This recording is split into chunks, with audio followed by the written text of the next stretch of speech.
This plant has dozens of machines that turn rock and stone into cement, concrete's essential ingredient. This machine moves people and cars across some big water. The Super C-Class double-ended ferry does it best. A raging jet fuel fire burns up a plane in seconds. To put it out, you need a special firefighter with some reach, the Oshkosh Striker. Let's look inside these machines to see how they work.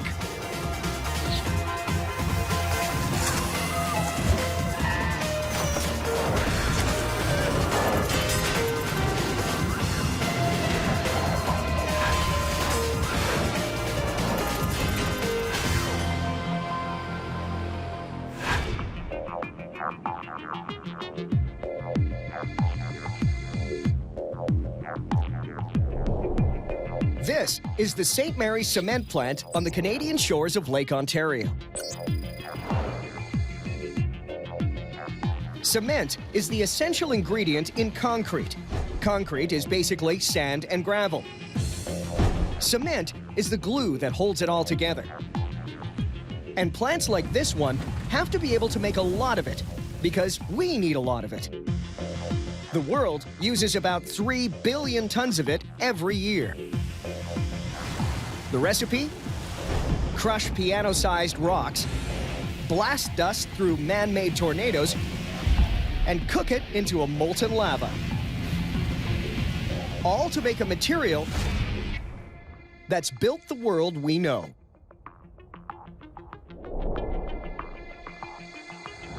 It's the most versatile building material in the world. So this plant's machines run weeks on end, day and night, without ever stopping. Let's take a closer look. To make cement, you need to measure out some crushed limestone, sand, and iron, and cook it up in a big oven. The end result? Super powerful glue that's activated with water. The basic recipe for cement is simple enough. What's tough is making huge amounts real fast without making a mistake. One tiny error in the formula ruins the whole batch. So what makes limestone so special? Cement needs calcium. And limestone started out as the calcium-rich shells and skeletons of small prehistoric ocean dwellers. It's the calcium in cement that gives it properties necessary to help form concrete. And it's the cement plant's giant pestle and mortar that starts the rock crushing. Giant pieces of rock are dumped into it as the center cone sways back and forth to break it up. In seconds, this machine reduces a rock as big as your dining room table to chunks the size of a grapefruit. The trick to keeping this all going is a steady supply of rock. No way you could ever ship this stuff and stay in business. That would cost way too much. So for a cement plant, location is everything. This is the limestone quarry next door. When it runs dry, the whole shooting match has to pack up and move to a new location. To get at the limestone, it's hacked off layer by layer in an open pit.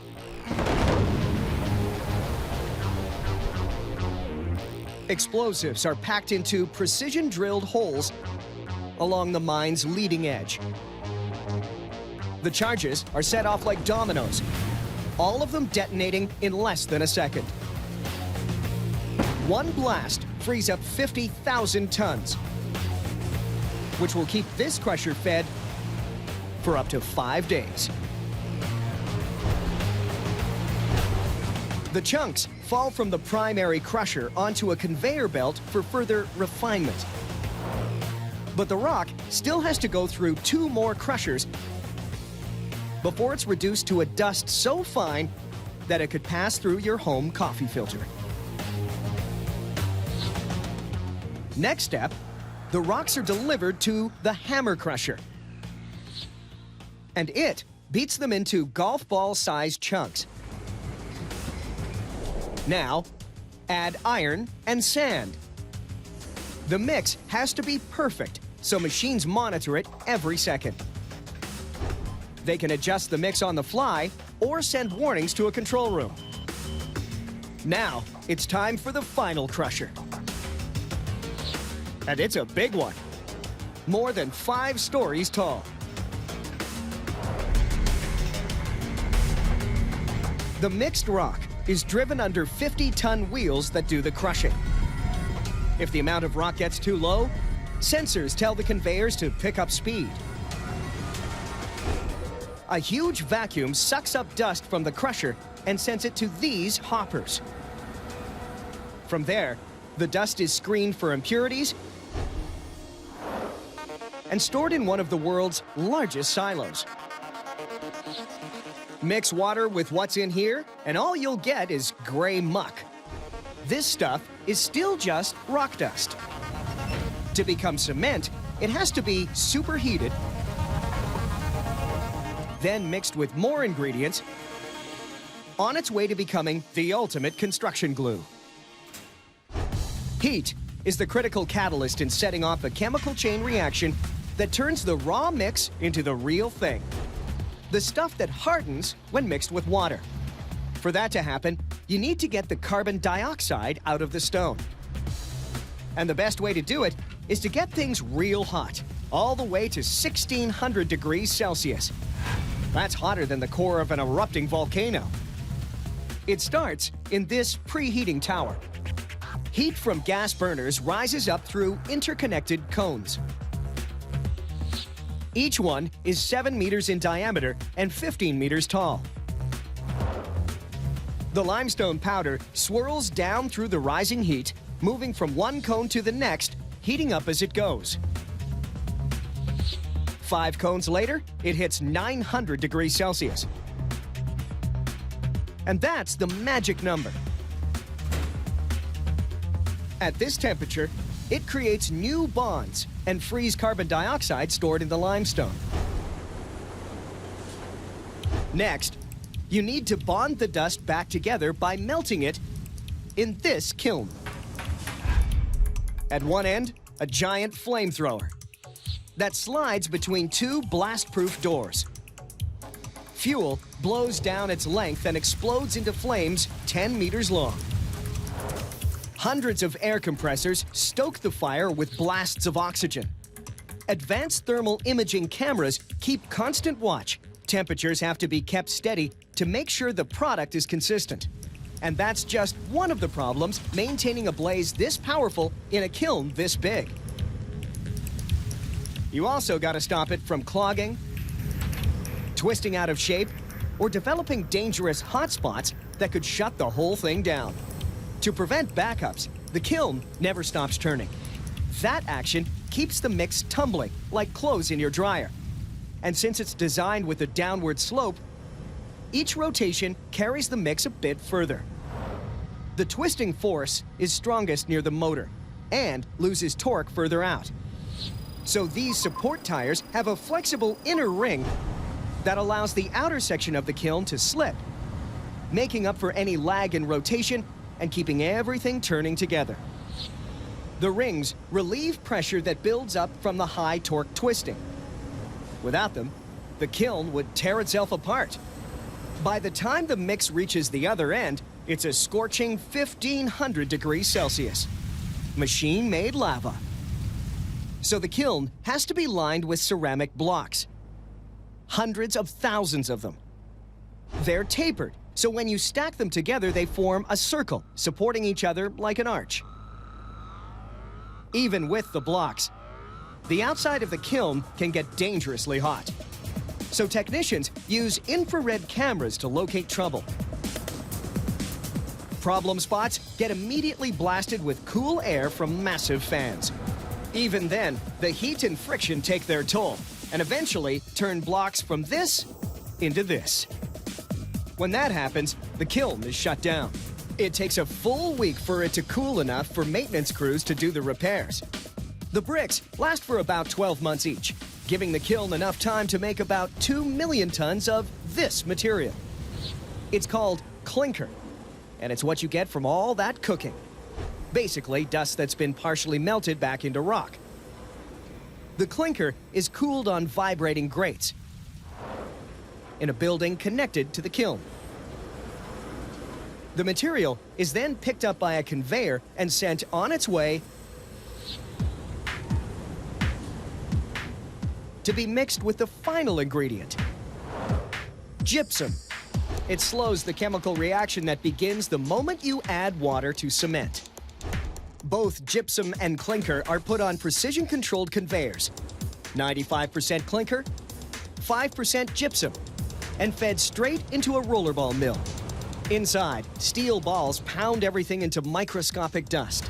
By the time these machines are done, the powder is so fine that compressed air simply blows the finished product up these pipes and into storage silos, ready for pickup. Just 3 hours ago, this rock was part of the Earth's crust. Now, thanks to the machines in this cement plant, it's ready to build bridges, roads, buildings, and pretty much everything else you see around you.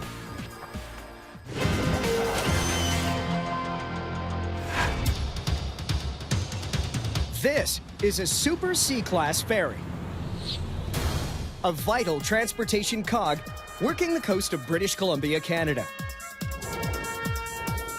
With way too much water for a bridge between the mainland and nearly 1 million residents who live on these islands, ferries are the only practical way to move thousands of people, their vehicles, and countless goods back and forth every day. This 160-meter, 10,000-ton ship can haul almost 2,000 passengers, 370 cars, and 32 tractor-trailers at the same time, making it and its 2 sister ships the largest double-ended ferries in the world. And that means more than having 2 doors. You need 2 wheelhouses, 2 propellers, 2 rudders, and 4 giant diesel engines. And then you need some advanced engineering and safety systems to keep it all floating. Let's see how it works. A double-ended ferry like the Coastal Celebration is basically a floating bridge powered by huge engines. You just drive in one end and out the other. This allows the ferry to load and unload all these cars and trucks in as little as 20 minutes. But this design creates a few problems. Having propellers on both ends is great for getting in and out of port quick, but how do you get them to work together? First up, propulsion. These monster engines crank up a pair of electric generators, powerful enough to supply a constant source of electricity to almost 20,000 homes. All of this energy flows to giant electric motors, one for each propeller. To change direction, just cut off power to one and send it to the other. The machine's propellers have a variable pitch mechanism that gives them total maneuverability. So when not in use, the blades turn and tuck into a streamlined position. That's basically how you make a ship with no front and no back.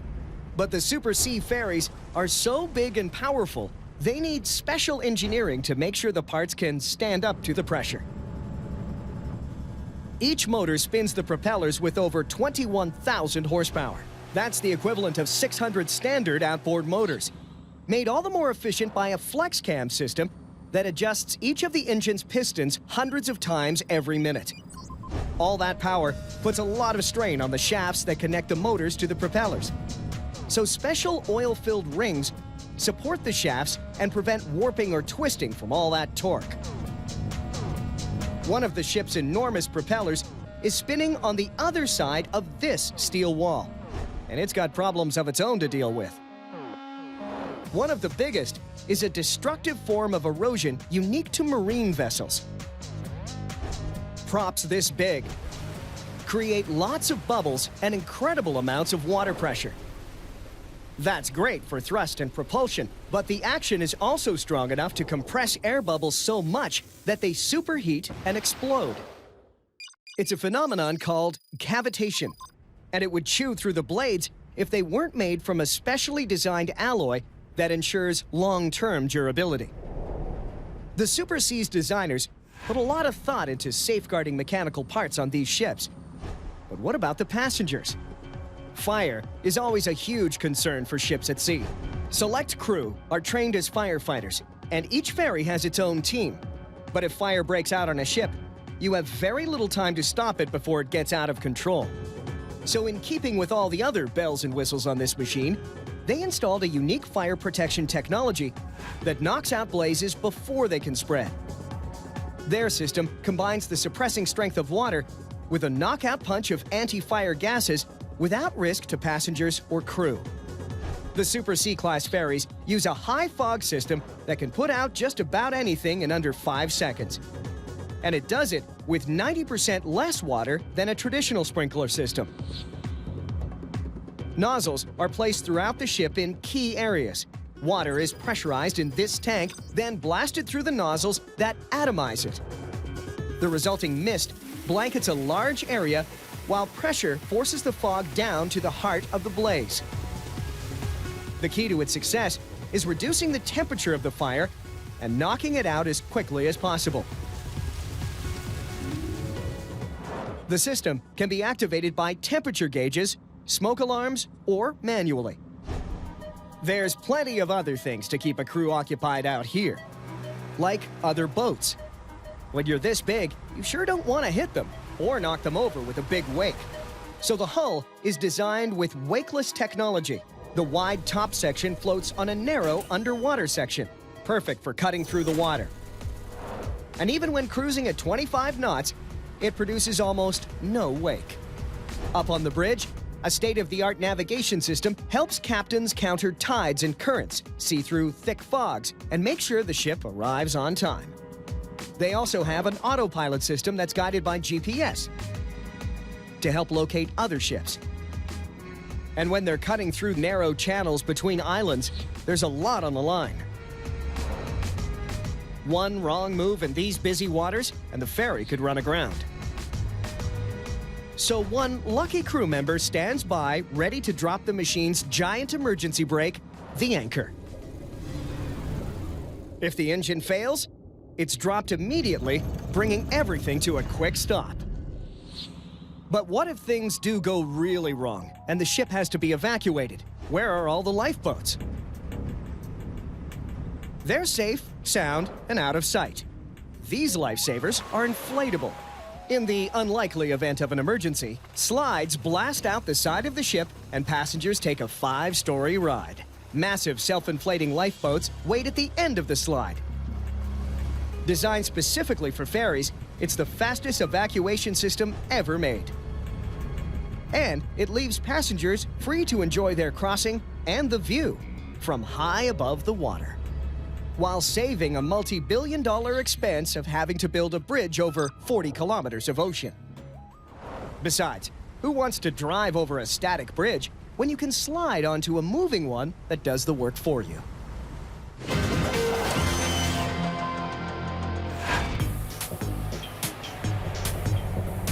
This is an Oshkosh Striker, a custom-built firefighting machine designed to protect airports and passengers around the world. If a plane crashes out here, the Striker's gotta respond in seconds, protect firefighters from jet fuel blazes, and put the fire out fast, even if there isn't a hydrant in sight. Toronto, Canada's Pearson International and its 5 runways are spread out over 18 square kilometers of uneven terrain. It handles over 30 million passengers and almost 500,000 flights every year. It's a great place to see the Striker in action and to get a sense of the challenges this machine has to overcome. Let's see how it works. To fight fires out here, you need superior firepower, extreme mobility, rock-solid stability, and total visibility. Fires fed by jet fuel pack a lot of punch, so you need more than regular lines and hoses to fight them. The Striker comes with joystick-controlled roof and bumper turrets that can attack flames from over 60 meters away. A design feature that is as efficient as it is powerful, thanks to the machine's high-powered water pump and its impeller. Water is sucked into the pump, then it hits the spinning impeller. Enormous water pressure is created by centrifugal force from the spinning action of the curved blades. Design features that allow a single firefighter to control a blaze. And if burning fuel ever threatens the Striker, it has 5 undercarriage nozzles to create a wet safety area on the ground around it. The turrets are fed by an onboard tank that carries 17,000 liters of water. Enough to fill about 25 queen-sized waterbeds. And all that extra weight has to be moved fast.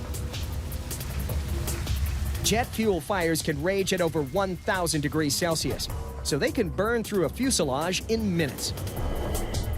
So every second counts. To reach crash sites fast, these machines need amazing speed and handling. Easier said than done when you're moving over 50 tons of aluminum and rubber. Speed starts with a 950 horsepower engine that lets the Striker hit 85 kilometers an hour in under 35 seconds. Onboard GPS plots the quickest path to the accident, automatically directing the Striker around busy airport roads and runways. That takes care of speed. Now you have to control it. Firefighters are always at risk racing to emergencies, so traction and stability are critical. A fully independent suspension lets individual wheels ride as high as they need to.